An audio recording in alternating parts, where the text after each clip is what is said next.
I'm Wendy Zukerman, and you're listening to Science Versus. And this is the show that pits facts against flat whites. On today's show, caffeine. Should you quit it?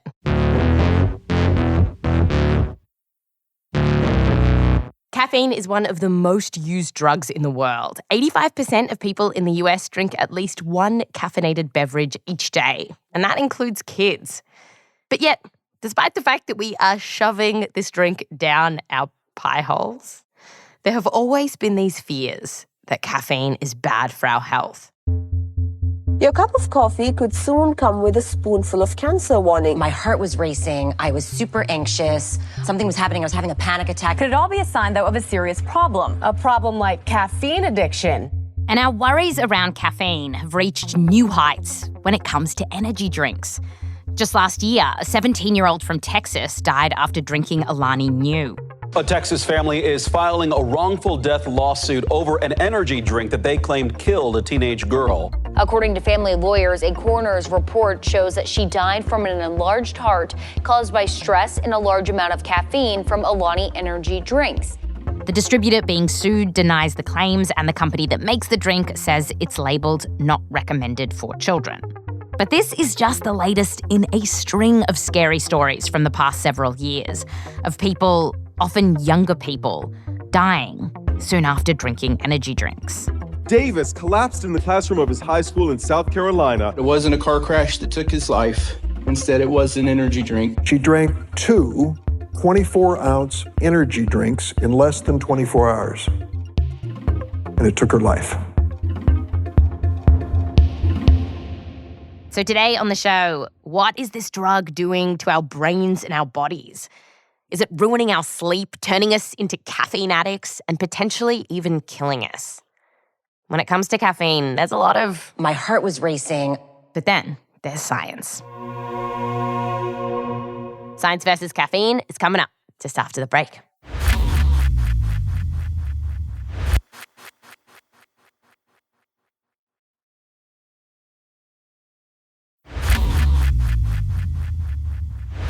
Welcome back. Today on the show, we're taking on caffeine and energy drinks to find out once and for all, how bad is this stuff? What is it doing in our bodies and our brains? And we first drank up the science on caffeine a few years ago when we first put down this episode. And back then, there was all of this hubbub about the energy drink Prime. And that's what got senior producer Rose Rimler interested in this topic in the first place. Yeah. A lot of the talk was about how it's got a crazy amount of caffeine, it's bad for us, and energy drinks are bad for us, and sort of just this feeling that, like, caffeine is bad for us. And I don't know about you, but I have caffeine every day when I have my coffee. So it made me wonder, like, is my caffeine habit something I should take a second look at? Or is caffeine, like, just all hunky-dory? Yes, I love this question because caffeine has been a thing that I have actively said, you know what? I'm not into meth, but I'm going to be fine with my caffeine use.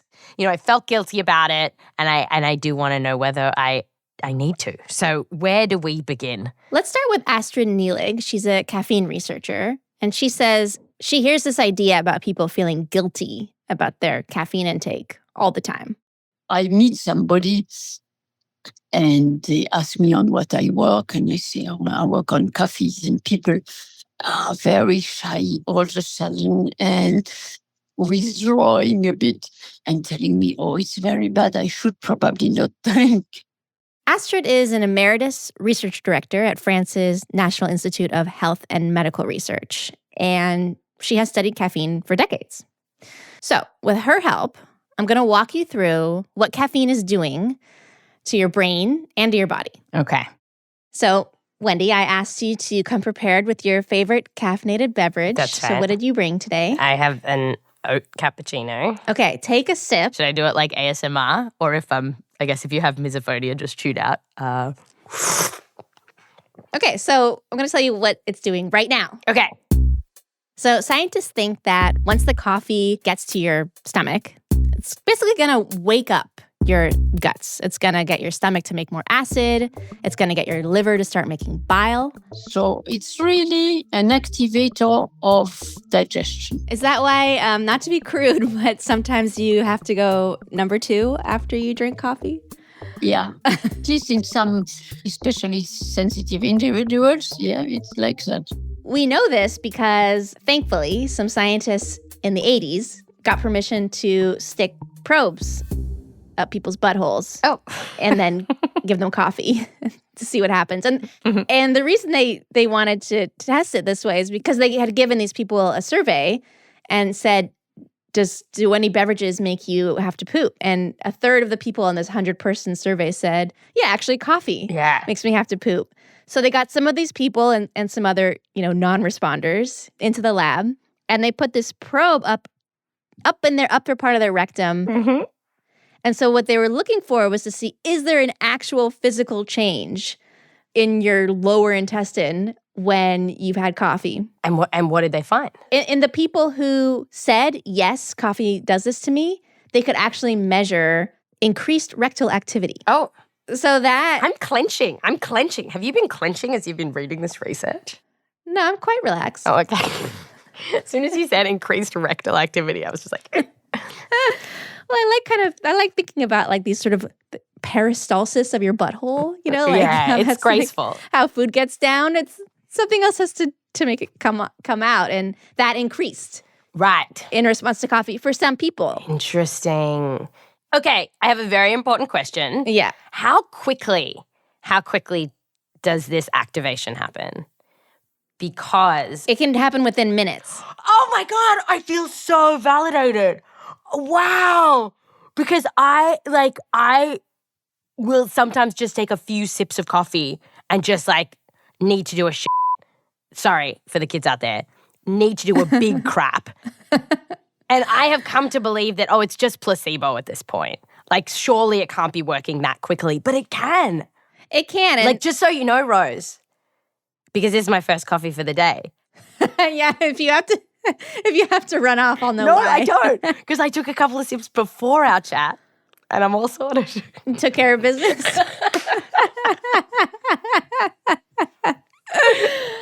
I appreciate that level of planning. Always come prepared. That is me.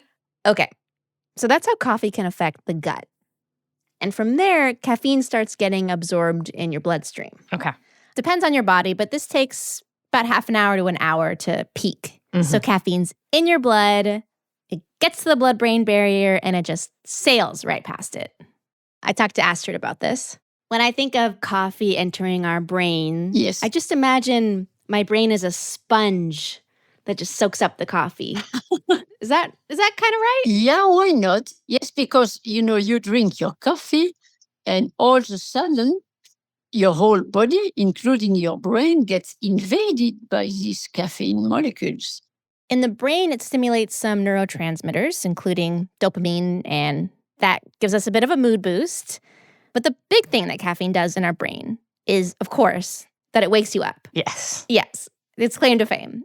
And this happens because caffeine basically barges into the brain and elbows out this molecule called adenosine from these special receptors. Mm-hmm. And what adenosine is, it's like the sleepy molecule. So it binds the receptors in your brain that basically turn on the feeling of sleepiness. So caffeine's out of my way, I'm coming in, I'm going to bind to those adenosine receptors.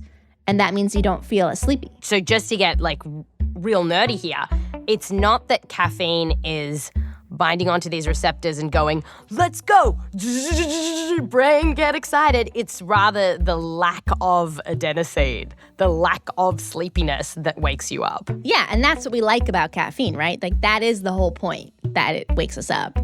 And it's not just about being awake. We actually have a lot of evidence that caffeine helps us be more alert, more focused, and helps us to react to stuff faster. This has been quite extensively studied. This is clear. So if I take a stupid example, but please, you are facing a lion. If you have been drinking caffeine, you will react faster and you will run away before. Could save your life. Yeah, absolutely. Could make a difference and save your life. And scientists have actually tested this. They gave free coffee to people who were visiting the zoo that day, and then they opened the lion cage. Amazing. And they got away? They got away. And some got away, some didn't. That's right. Those in the placebo group were less likely to get away. We are joking. No, there are no lions. But there is one small study that suggests that caffeine really could save your life. So in this study, researchers had people stay up really late and then drive a car on the highway in the middle of the night. This is a real car at a real highway. Oh, my God. They had a driving instructor in the next seat who could take over control if things were getting bad. My goodness. So the scientists were counting how many times people veered out of their lane when they had placebo versus when they had coffee. And it turns out the coffee made a big difference. The number of times people veered over the lane went way down after people had coffee. Okay. The powers of caffeine. Yes, right. And then I found this study that just made me laugh because it's just such a funny concept. These scientists really wanted to find out if coffee can make us appreciate humor more. When we are sleep deprived, we kind of lose our sense of humor, or it takes a hit. So the researchers were wondering, would caffeine give us back our sense of humor or improve that? Uh-huh. And I don't know if you know this, Wendy, but there is a scientific test of sense of humor. Oh my gosh, that was entirely my next question. What is the joke that scientists ask that they're like, if you find this funny, you have a good sense of humor? Then you're operating on full cylinders. Yes. Yeah, so they would show them like 2 different pictures and ask which picture is funnier or more podcast appropriate. They would have them read 2 different headlines, fake news headlines, and ask which is funnier. So here's an example. I'm curious if you're going to get it right. I feel very cocky about my sense of humor. Okay, so here's the example. Which of these 2 headlines is funnier? Veterinarian investigates failed panda mating. That's headline 1. Or panda mating fails, veterinarian takes over. That's headline 2. Which is funnier? Headline 2 is funnier because it suggests. I mean, headline 1 isn't funny at all, right? But headline 2 suggests. Just something really, really disturbing, actually. And the third headline is veterinarian panda. You're right. It is the second headline. Yes. According to science, that is objectively funnier, which I guess it is. Also, I'm so proud of them for being a bit naughty. Well, it turns out that the caffeine in this case did not help people. Oh, yeah, I totally forgot we were talking about caffeine. So bottom line, caffeine may not improve your humor, but we have lots of evidence to show that it's not a myth or a placebo effect. Like caffeine does help us wake up, stay alert. So that brings us to something that people actually worry about with caffeine, that it's keeping you too awake, that it's messing with your sleep. Yes, I have worried about this too. And in fact, cut down on caffeine because I've been worried about this. So let's meet Gregory Marcus. I'm just going to move my dog. Come on, hon. He's a cardiologist and a professor of medicine at UCSF. If you could be any caffeinated product, which caffeinated product would you be? Oh, cappuccino, no doubt. I guess he sees himself as serious on the bottom, but like a little bit frothy and sweet on the top. You know, he didn't refer to himself that way, but based on my conversation with Greg, I would say that's an accurate description of him. Buttercup has been removed for the moment. So Greg did this like pretty unique study where he got people to either drink coffee or not drink coffee at random. And then he was able to like precisely measure exactly how that affected their sleep. Ooh, okay. So they recruited about 100 coffee drinkers in San Francisco. They put a bunch of stuff on them. They wore a Fitbit, which measured how well they slept and their steps. And they wore a portable heart monitor. So it's essentially like a very big Band-Aid, and it goes on the chest to the left of the sternum, essentially. And like interestingly, in the middle of the sticker, there's this big button. We instructed them, just push that button whenever you have a cup of coffee or a caffeinated drink. So you have your coffee and you hit your button. And one way they made sure that people were doing what they were supposed to do, not drinking coffee if they weren't supposed to that day, they had everyone in the study get this app on their phone that allowed the team to monitor their location. So the team could see if they visited coffee shops. So if they went to a coffee shop on a day they weren't supposed to have caffeine, that would be highly suspicious. Would they get would there be a button goes off in your office, like a flashing red light? Would they get an electric shock? Yeah, that's a good idea. Interesting idea. That's exactly what I was thinking. Well, luckily for the people in the study, we didn't design it. No. They did not get shocked. Oh. Okay. So I'm gonna go out on a limb here, Rose, and say that on average, coffee did affect people's sleep. Yes, but the key question here is how much? Because there is this idea that coffee just really robs you of your sleep. Well, in reality, Greg found on days where people were randomly assigned to consume coffee, that evening, they on average slept 30 minutes less. Yeah, so on average, if they were in the coffee drinking group, they had half an hour less sleep. And Greg could even dive into the research and figure out how much sleep each cup of coffee cost these people. And it turns out about 15 minutes of sleep. Okay, so loosely for every shot of espresso or just regular coffee, you'll get around 15 minutes less sleep a day. Okay. Yes, that's not terrible. That's not. But there is an important caveat, which is that Greg found this really varied from person to person based on their genetics. So on top of all that other stuff, Greg also took saliva samples from people and worked out if they had these genes that make them either a fast or a slow metabolizer of caffeine. And he found that the slow metabolizers lost closer to an hour of sleep a night on average. Oh, wow. And the fast metabolizers lost basically no sleep at all. So people who say, oh, yeah, I can have a cup of coffee at night, I go right to sleep, they may be really telling the truth. My mum proudly says that she can drink coffee at dinner time and it will not affect her sleep, to the point where she will mock me when she wants a coffee at 4 p.m. and I say, too late for me. Mama Zook, vindicated once more by a Science Versus episode. Well, it's like you're both right. She's right that she can have a coffee late at night, and you're right that you can't. You're probably both right. Okay. But you know who isn't right? Is those people online, influencers, I don't know what we want to call them. Anyway, who have these definitive statements about how much coffee you're allowed to drink and you need to stop at 10 a.m. and you can only drink 2 cups or whatever that they're saying. Actually what the science says is this is very dependent on your genetics. And those blanket statements are kind of bollocks. Yeah. Okay, so that's sleep. But Greg's study looked at something else that people don't necessarily associate with having a cup of coffee. And that is exercise. So on top of measuring sleep, he also measured how many steps they took every day.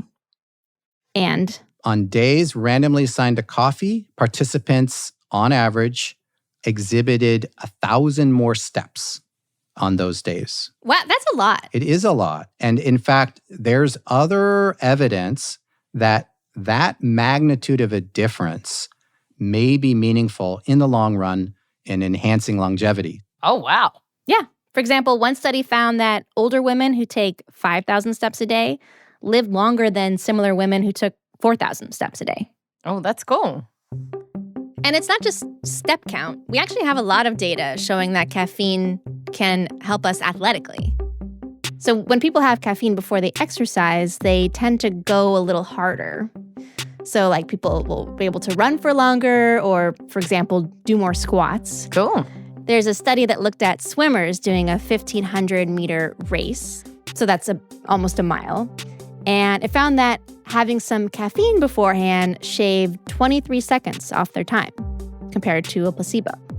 And having caffeine before exercise is considered safe as long as you don't overdo it. It's the equivalent of 1 or 2 coffees before exercising. Wow. And so why is that happening? Well, you know how caffeine can boost your dopamine. So that might be like putting us in a better mood so we can work harder. Mm-hmm. And we also know that caffeine can kind of turn the dial down on feelings of pain. That's why some painkillers have caffeine in them. So maybe athletes aren't feeling the burn quite as much. And then finally, there's some evidence that caffeine can actually increase the amount of calcium getting released by your cells, which could make your muscles work better. Wow. So Wendy, do you still feel guilty about your coffee? Oh, no. Thus far, no. But at the same time, we haven't really talked about risks yet. Good point. So next, we're going to talk about, is caffeine addictive? And what's going on with the scary stories we hear about people dying after drinking energy drinks? And that's coming up just after this quick coffee break.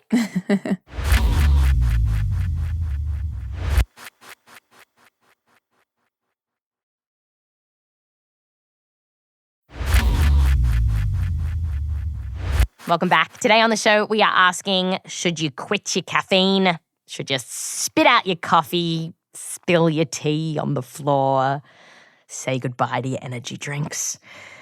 Rose Rimler, senior producer at Science Versus, is telling us all about it. Hey, Rose. Hey, Wendy.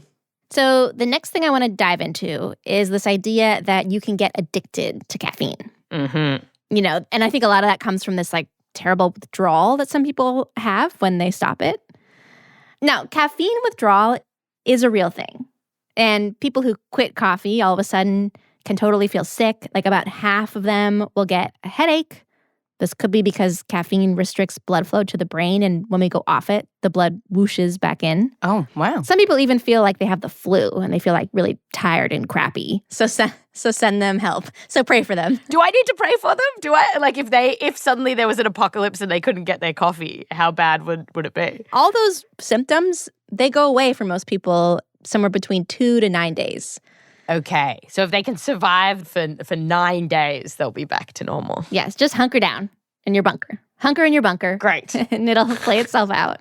Right. Okay. But back to this addiction thing. Mm-hmm. So, you might reasonably call yourself dependent on caffeine if you feel sick without it. But that's not the same thing as addiction. With addiction, what experts point to is that you are using a substance even though it's bad for you. It has negative consequences on your life. Maybe you even really want to quit and you can't. And I think right now, the general idea among scientists is that this is not a problem for most people. They don't really see any evidence of this negatively affecting people. Right, for most people. And then what about tolerance? Like this idea that you need to have more and more caffeine to have the same effect. Yeah, we typically don't really see that with caffeine. Really? And one reason is probably that at a high dose, caffeine starts to activate this other type of adenosine receptor in our brain that causes anxiety. Oh, this is why you get all jittery and ooh, if you have too much caffeine. There's sort of a threshold you can cross from all the feeling alert and energetic and kind of good to, oh, now I feel anxious and jittery and weird. And one researcher I spoke to said that for caffeine specifically, this window, he calls it a window between the good and the bad feelings, is pretty short. So you can kind of easily tip yourself over when you've had more caffeine into that anxious feeling. And if you're starting to feel that way, many people would probably put down their third venti frappuccino of the day, at that point. Yes. So there's kind of a natural cap for 100%, most people yes. on how much caffeine we're going to drink every day. Yeah. Because recently I was like, fuck it, I'm just going to drink more coffee. And it did make me feel anxious. And so I was like, no, just go back to 1 or 2 cups. This isn't, go for a run instead or whatever. It's not worth it to most people.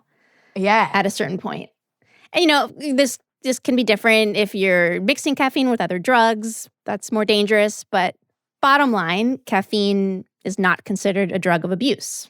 There is no caffeine use disorder in the DSM, the big manual for psychiatric disorders. It's been proposed, but right now it's not officially in there. Okay, so for now we could say science says caffeine isn't really that addictive. Is that where we're at? I think so. I think, yeah.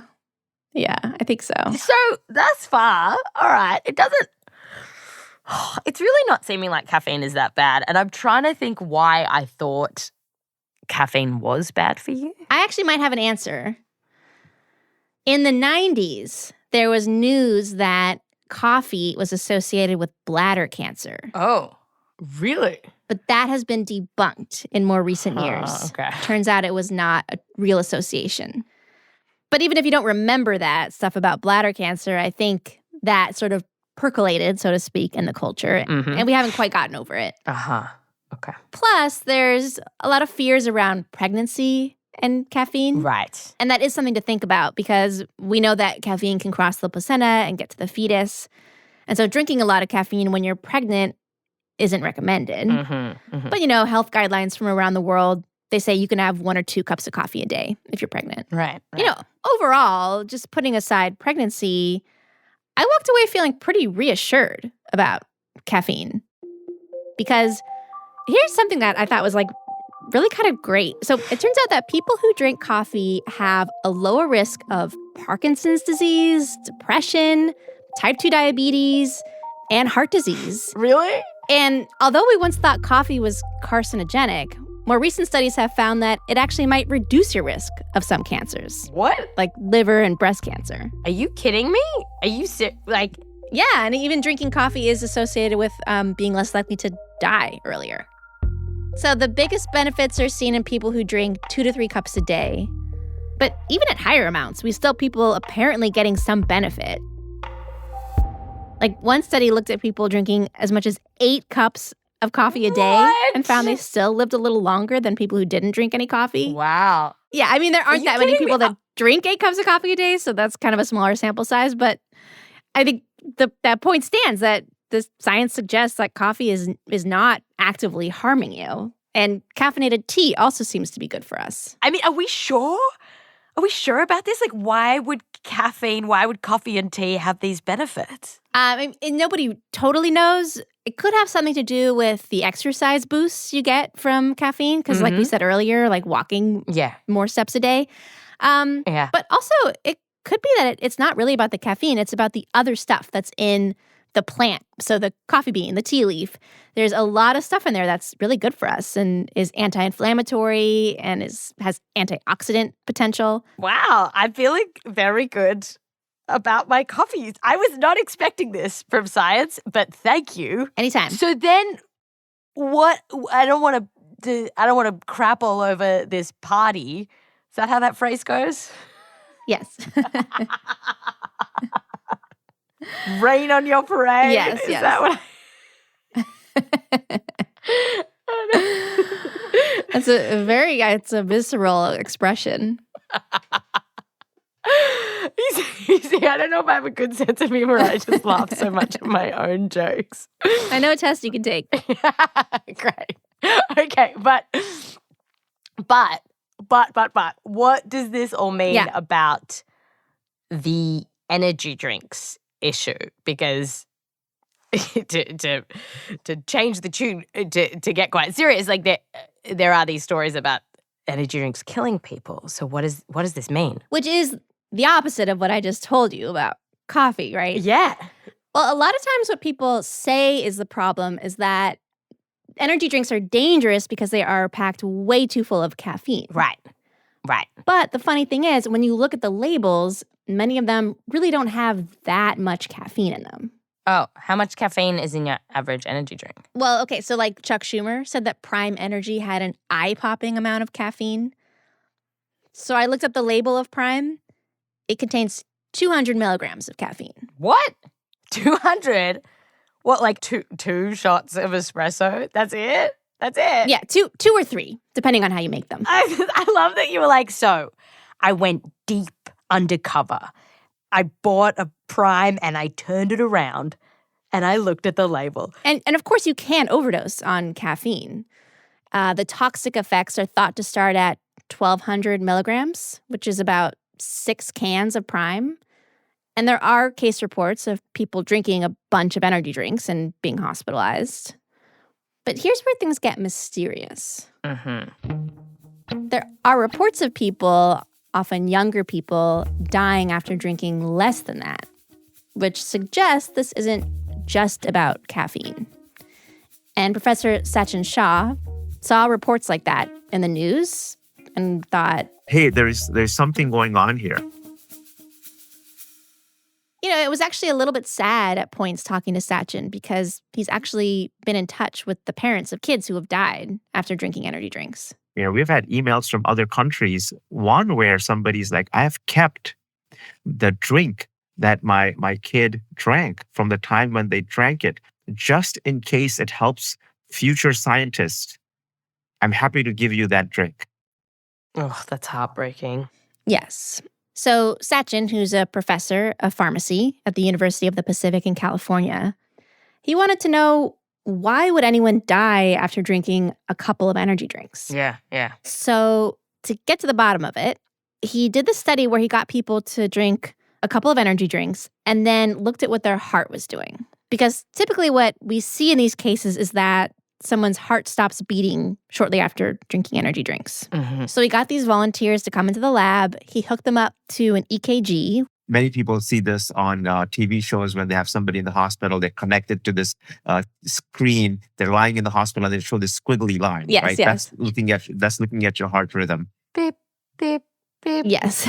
Just to avoid us putting the sound effect in. Always thinking ahead. Okay, so they've drunk the energy drinks. And then he monitored them. And 1 hour, 2 hours, 4 hours, 6 hours, and 24 hours. And he was looking at this particular part of our heart's rhythm that's called the QT interval, which is, it's basically looking at how long it takes your ventricles to contract after every beat. And if this takes longer than normal, it can throw your heart into something that's called fibrillation, which is like, instead of going squeeze, squeeze, squeeze, your heart starts quivering like a nervous chihuahua. And the problem with that is that your heart isn't actually pumping out any blood and you can die. Oh, man. Okay, so did the energy drinks muck up the QT interval? So you know, what was interesting is in that first study, we found that energy drinks were prolonging the QT interval by 10 milliseconds. A follow-up study he did found this again, that the energy drinks extended the QT interval by, this time, 6 milliseconds. And Sachin points out that several drugs have been pulled from the market for prolonging the QT interval by 6 milliseconds. Wow. Okay, so if I were to drink the equivalent caffeine from what he gave them, but in coffee, would my QT interval be extended like that? No. Studies have also looked at this for caffeine or for coffee, and they don't find the same thing. And actually, in Sachin's study, in one of his studies, they included a caffeinated control, and it didn't do the same thing to people's hearts. So if energy drinks are doing this, why aren't heaps of people like getting heart attacks and are dying after drinking energy drinks? I mean, millions of people must be guzzling this stuff, and only a handful have died or so? Yeah, I mean, it's not like anyone in Sachin's study had to be rushed to the hospital. Right. But the thinking here is that there are some people who could be really vulnerable to this. Like people who have heartbeats that already have kind of a long QT interval.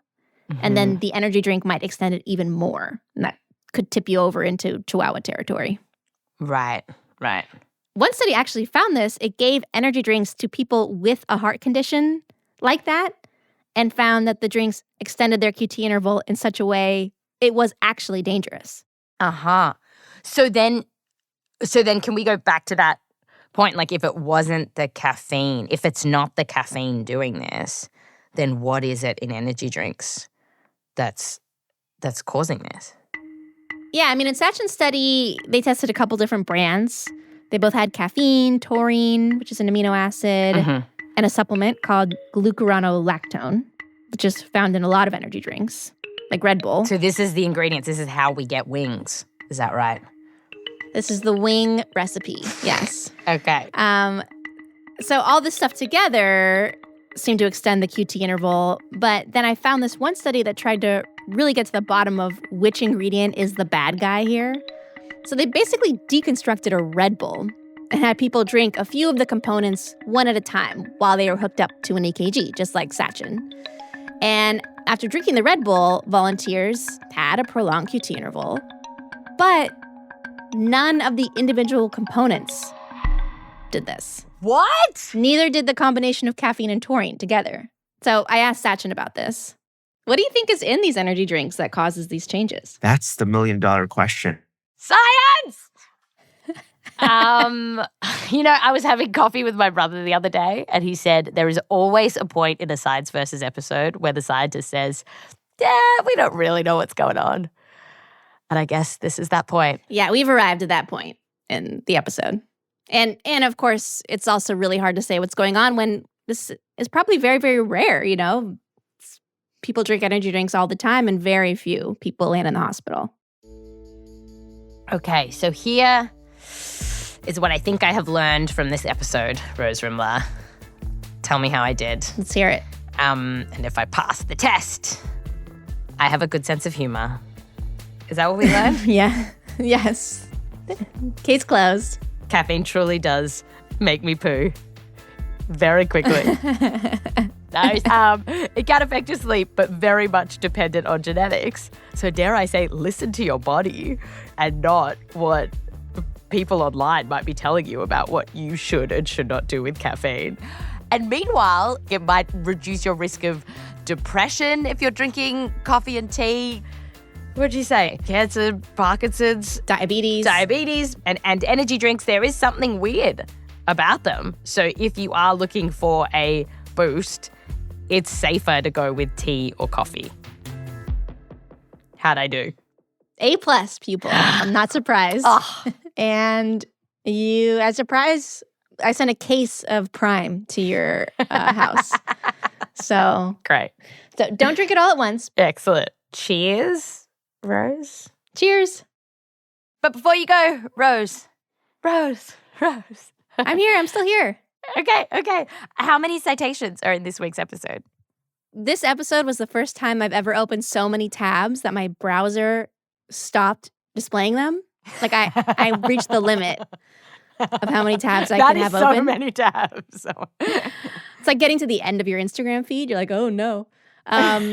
But what is in the script is that we have 118 citations. 118. Okay, yes. And if people want to see these citations, find out where we got all of our info from, where should they go? They can click the link in the show notes that will send them to the transcript. Excellent. And I guess while people are scrolling through Instagram and hitting the end, if you have hit the end of your Instagram, you could just come over to Science Versus. What do you think? Was that a segue of like picking our social media accounts? Thanks. Yeah. We are at science_VS. I'm on TikTok at Wendy Zukerman. And we will see you next week. Thanks, Rose. Thanks, Wendy.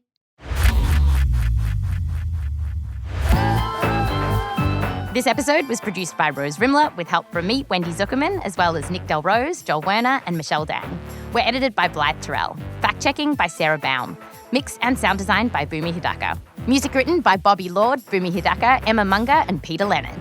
Special thanks to all of the researchers that we spoke to for this episode, including Dr. Bryan Saunders, Dr. Sergi Ferré, Professor Andreas Heinz, Professor Christine Curran, Dr. Erikka Loftfield, Dr. Felix Oberhoffer, Dr. Alan Wayne Jones, and Dr. Vijay Yadav. Extra special thanks to Jason Vytlacil and the Zukerman family. Science Versus is a Spotify Studios original. You can listen to us for free on Spotify or wherever you get your podcasts. We are everywhere that podcasts are, I guess. We're in a lot of places. If you are listening on Spotify, follow us and tap the bell icon so you can receive notifications whenever we put out a new episode. And if you like us, wherever you are listening, please give us a 5-star review. I'm Wendy Zukerman. Back to you next time.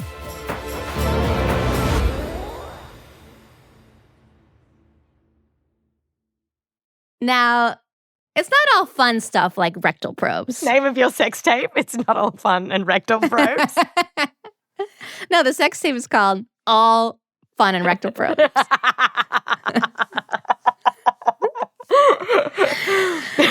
Right. We can't only talk about rectal probes in this episode. We also, unfortunately, have to talk about some unpleasant stuff.